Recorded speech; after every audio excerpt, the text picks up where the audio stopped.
सूर्य 500 करोड़ साल पहले जन्मा एकमात्र तारा है जिसके ग्रह पृथ्वी पर जीवन है। पूरे सौरमंडल में दूसरा कोई ग्रह नहीं है जहां जीवन के असल निशान अभी खोजे गए हों। वहीं बात करें दूसरे सूर्यों के ग्रहों की, तो अब तक नासा ने 5000 से ज्यादा एक्सोप्लैनेट खोजे हैं, पर किसी पर भी जीवन के सिग्नेचर को वो खोज नहीं सके हैं। ना ही किसी एलियन सभ्यता से हमारा कांटेक्ट हुआ है। केवल सूर्य से एक अच्छी खासी दूरी यानी हैबिटेबल जोन में आने के कारण से ही पृथ्वी पर जीवन है। सूर्य के कारण ही यहाँ कई जीव ऊर्जा लेते हैं और जीवन चलता है। पर पृथ्वी पर जीवन को पनपाने वाला ये सूर्य कब इसका जीवन छीन ले, ये भी कोई नहीं जानता है। सूर्य की जिन रेस यानी किरणों से हमें एनर्जी मिलती है, वो किरणें कब इस ग्रह पर अपना कहर बरसा दें और पूरी लाइफ ही खत्म हो जाए, इस समय ये मानव सभ्यता के पास सबसे बड़ी प्रॉब्लम है। अगले ही साल यानी 2025 में ही सूर्य अपनी ताकतवर किरणों से हम पर अटैक करने वाला है। अगर ऐसा सच में हुआ तो बड़े स्तर पर तबाही हो सकती है, जिसे देखकर नासा और इसरो के भी होश उड़ जाएंगे। तो आखिर अगले साल ऐसा क्या होने वाला है? आखिर सूर्य में ऐसा क्या बदलाव आएगा जिससे पृथ्वी पर मानव सभ्यता भी खत्म हो सकती है? क्या हम इससे बच सकते हैं? तो चलिए इन्हीं सभी बातों को जानने के लिए तैयार हो जाइए साइमित के साथ एक और नई अद्भुत यात्रा के लिए। तो चलिए अपनी यात्रा शुरू करते हैं। हमारा सूर्य लगातार अपनी किरणें हमारे ग्रह की ओर छोड़ता ही रहता है। सूर्य एक दिन में इतनी ऊर्जा पृथ्वी पर देता है कि हम उसे कई साल तक की अपनी एनर्जी की डिमांड को पूरा कर सकते हैं। पर सूर्य केवल यहीं तक नहीं रुकता है। यहाँ लगातार धमाके होते हैं जिससे सूर्य अरबों खरबों पार्टिकल्स अंतरिक्ष में छोड़ देता है। इन्हें सोलर फ्लेयर कहा जाता है, जो कि पृथ्वी के लिए बहुत घातक हैं। पर आखिर ये कैसे बनते हैं, आइए जानते हैं। अगर आप सूर्य को देखें तो इसमें आपको कई तरह के डार्क स्पॉट देखने को मिलेंगे। यही डार्क स्पॉट सोलर फ्लेयर को पैदा करते हैं। जब सूर्य के किसी कोने में एक लिमिट से ज्यादा मैग्नेटिक एनर्जी बनती है तो वहां पर एक डार्क स्पॉट बन जाता है। इसे सन स्पॉट कहते हैं। इसी सन स्पॉट से अचानक से भीषण रेडिएशन निकलता है जिसे सोलर फ्लेयर कहा जाता है। ये रेडिएशन गामा रे से लेकर के रेडियो वेव्स हर तरह के स्पेक्ट्रम में रिलीज होता है। इसमें निकलने वाली एनर्जी की तुलना करें तो इसके सामने 1 करोड़ 100 मेगाटन ज़ौर बॉम्बा जैसे हाइड्रोजन बम भी कुछ नहीं है। सोलर फ्लेयर 3 स्टेज में होता है। सबसे पहली स्टेज यानी प्रीकर्सर में मैग्नेटिक एनर्जी ट्रिगर होती है और अंतरिक्ष में रिलीज होने के लिए तैयार हो जाती है। इस स्टेज पर सॉफ्ट एक्स-रे एमिशन देखने को मिलती है।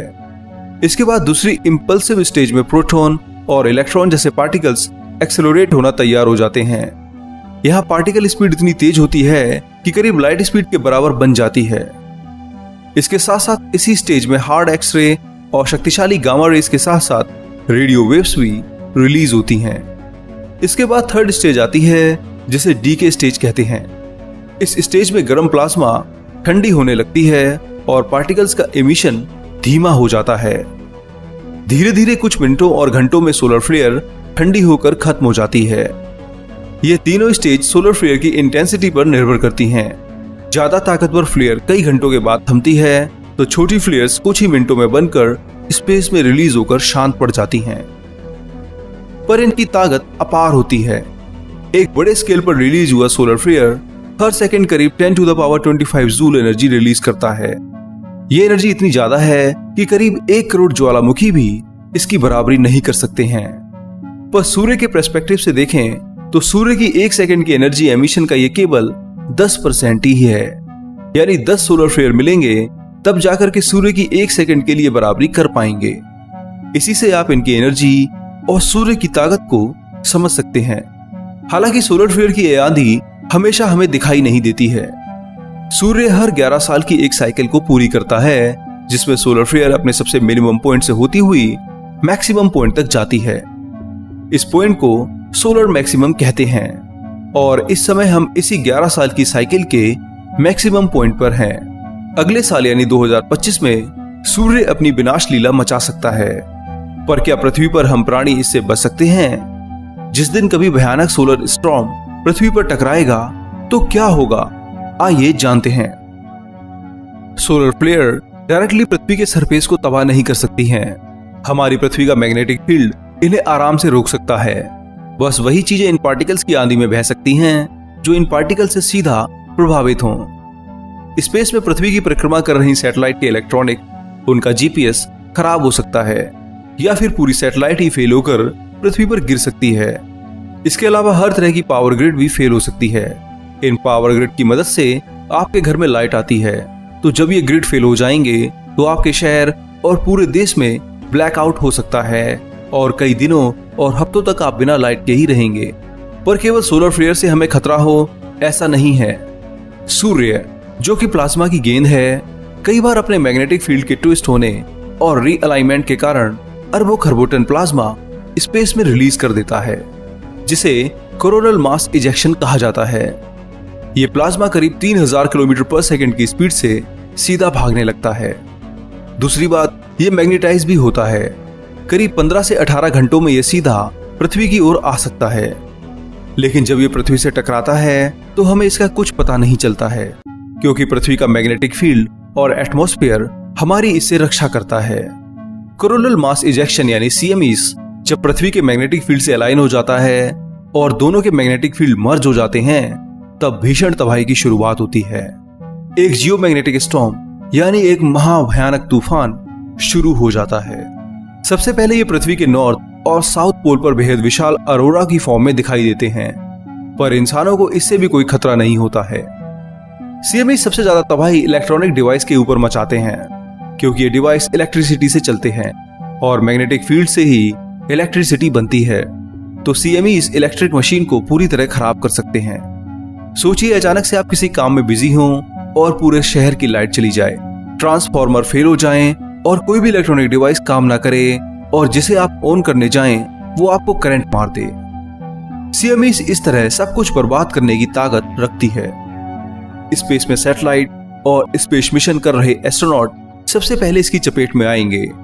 उसके बाद पृथ्वी के सभी इलेक्ट्रॉनिक गैजेट फेल होंगे, पूरा इलेक्ट्रिक ग्रिड फेल हो जाएगा, ट्रांसफार्मर स्टेशन में आग लग जाएगी और हर तरह का कम्युनिकेशन फेल होने पर इमरजेंसी रिस्पॉन्स भी काम नहीं करेगा। आज के समय में हम इलेक्ट्रिक डिवाइस पर निर्भर हैं। जैसे ही हमारे जनरेटर और बैकअप पावर प्लान फेल होंगे, फिर कुछ भी इलेक्ट्रिकल नहीं बचेगा। बिना इलेक्ट्रिसिटी के सप्लाई चेन फेल होगी और लोगों को दिक्कत का सामना करना पड़ेगा। हालांकि इस तरह का इवेंट साल 1859 में भी हुआ था, जिसे कैरिंगटन इवेंट कहते हैं। उस समय सीएमईस ने डायरेक्ट पृथ्वी पर अपनी तबाही मचानी शुरू कर दी थी। हालांकि आज से 165 साल पहले इलेक्ट्रिकल डिवाइस ना के बराबर थे, इसलिए हमें ज्यादा कुछ नुकसान नहीं हुआ। पर आज के समय में अगर ये सीएमई सीधा पृथ्वी पर टकरा जाएं, तो बहुत कुछ नुकसान हो सकता है। साल 2012 में हम वेयरेस्ट ऑफ मार्जिन से इसकी टक्कर से बचे थे। अगर उस समय ये पृथ्वी के मैग्नेटिक फील्ड से टकराता और जो तूफान पैदा करता, उससे हर तरह के पावर डिवाइस फेल हो जाते, फिर उन्हें रिपेयर करने में ही 10 से 15 साल लग जाते, यानी बिना वजह ही अरबों खरबों डॉलर का लॉस होता और पूरी मानव जाति को नुकसान उठाना पड़ता। पर साल 2012 में हम भले ही बच गए हों, पर इस समय सूर्य की 11 साल की साइकिल पूरी हो चुकी है और वह आज से लेकर 2025 में कभी भी इस तरह का कोरोनल मास इजेक्शन कर सकता है, जिसमें अरबों खरबों टन प्लाज्मा सीधा पृथ्वी से टकराएगा और हमारे इलेक्ट्रॉनिक सिस्टम से लेकर deep space network, space probes और एस्ट्रोनॉट्स के लिए बहुत घातक होगा। इंटरनेट से लेकर के फ्लाइट सिस्टम और सब कुछ थम जाएगा। हर देश की गवर्नमेंट को ट्रिलियंस ऑफ डॉलर का खर्चा होगा, जिसकी भरपाई में ही कई साल लग जाएंगे। हम जिस स्पीड से आगे बढ़ रहे हैं उस पर भी रोक लगेगी और बहुत कुछ हमें फिर मैनुअल ही करना पड़ेगा। इस भयानक सौर तूफान में आर्टिफिशियल इंटेलिजेंस के भी खत्म होने का खतरा है। हालांकि घबराने की जरूरत नहीं है, इंजीनियर और वैज्ञानिक इसके लिए भी तैयार हैं। हमें सबसे पहला डिफेंस पृथ्वी का मैग्नेटोस्फीयर देगा। अगर उसके बाद भी हम पर खतरा रहा तो इंजीनियर इलेक्ट्रिक ग्रिड और डिवाइस को बचाने के लिए सीएमईस के पृथ्वी पर टकराने के उस समय से पहले ही उन्हें शट डाउन करके रख सकते हैं। आप भी अपने हर डिवाइस को बंद करके उस टाइम पर खराब होने से बचा सकते हो। पर यह कब तक कारगर होगा और कितने भयानक सोलर स्टॉर्म में हमें बचा पाएगा, कोई सटीक तरीके से नहीं जानता है। पर भले ही हम सीएमईस से बच पाएं, वह सूर्य हर 1000 साल में बेहद ही ताकतवर सोलर फ्लेयर भी रिलीज करता है, जिसे वैज्ञानिक सुपर फ्लेयर का नाम देते हैं। इस सुपर फ्लेयर में 10,000 से भी ज्यादा सोलर फ्लेयर्स की एनर्जी होती है। अगर यह सीधा पृथ्वी की ओर आ जाए तो पूरी पृथ्वी पर तबाही मचेगी और जीवन अस्त व्यस्त होकर खत्म ही हो जाएगा। लगभग 10⁻28 जूल एनर्जी 1 सेकंड में सीधा पृथ्वी की ओर होगी, यानी जॉर बम जैसे 100 अरब हाइड्रोजन बम की ताकत से पृथ्वी पर अटैक। इस एनर्जी से सीधा अपने ग्रह का एटमॉस्फेयर तबाह हो जाएगा, जिससे हार्मफुल रेडिएशन से पृथ्वी पर किसी भी तरह का जीवन नहीं बचेगा। हालांकि इस तरह के सुपर सोलर फ्लेयर शायद ही कभी हमारा सूर्य रिलीज करे। अभी तक का सबसे ताकतवर फ्लेयर हमने साल 1859 में ही महसूस किया था, पर साल 2025 में अब कितना शक्तिशाली फ्लेयर या कोरोनल मास इजेक्शन होगा यह कोई नहीं जानता है। सुपर फ्लेयर की भी संभावना है, पर नासा के वैज्ञानिकों की माने तो सूर्य जैसे जी टाइप स्टार शायद ही इस तरह का कोई इजेक्शन करें। ज्यादातर यंग तारे ही सुपर फ्लेयर रिलीज करते हैं, जिनकी इंटेंसिटी बेहद ही हाई होती है। फिलहाल हमें खतरा सूर्य की अगली सोलर साइकिल से है, जो कि अगले साल हमें हिट कर सकती है, पर इस बार भी हम पहले से ज्यादा सतर्क हैं। लगातार मॉनिटरिंग और सोलर फ्लेयर की इंटेंसिटी को नापकर हम भविष्य के इस खतरे से बच सकते हैं, अपने इलेक्ट्रॉनिक डिवाइस और सिस्टम को भी बचा सकते हैं। सोलर फ्लेयर और कोरोनल मास इजेक्शन से तो हम बच सकते हैं, पर अगर गलती से हम सुपर फ्लेयर की चपेट में आ गए तो क्या होगा? इस सिनारियो के बारे में शायद ही किसी ने सोचा हो। क्या आप इस सिनारियो की कल्पना कर सकते हैं? कमेंट करके जरूर बताइएगा। सूर्य जो हमें जीवन देता है, कभी भी जीवन को खत्म भी कर सकता है। हम सिर्फ अपने तारे और ग्रह की कृपा से ही जीवित हैं, इसलिए इनका सम्मान भी जरूरी है। फिलहाल दोस्तों, इस वीडियो में इतना ही। यहां मैंने अगली सोलर साइकिल की बात की है, जो कि साल 2025 में हो सकती है। उस समय सूर्य लाखों अरबों टन प्लाज्मा और पार्टिकल्स की आंधी को सीधा पृथ्वी की ओर छोड़ेगा, जिससे पूरी इलेक्ट्रिकल प्रणाली खत्म हो सकती है और मानव सभ्यता भी प्रभावित होगी। पर अगर पृथ्वी इससे बच गई तो हम इससे बहुत कुछ नया भी सीख पाएंगे और भविष्य के लिए हमेशा तैयार रहेंगे। दोस्तों, मुझे उम्मीद है कि आपको मेरा ये वीडियो अच्छा लगा होगा, तो जल्दी से जाइए और खुलकर कमेंट कीजिए। इसके साथ साथ साइंस की अधिक जानकारी के लिए और करीब से समझने के लिए हमारी वेबसाइट विज्ञानम.com पर भी जरूर जाइए और उसे बुकमार्क करिए। चैनल को सब्सक्राइब कीजिए और बेल आइकन भी प्रेस कीजिए। मैं मिलूंगा अगले हफ्ते एक और मजेदार साइंस वीडियो के साथ।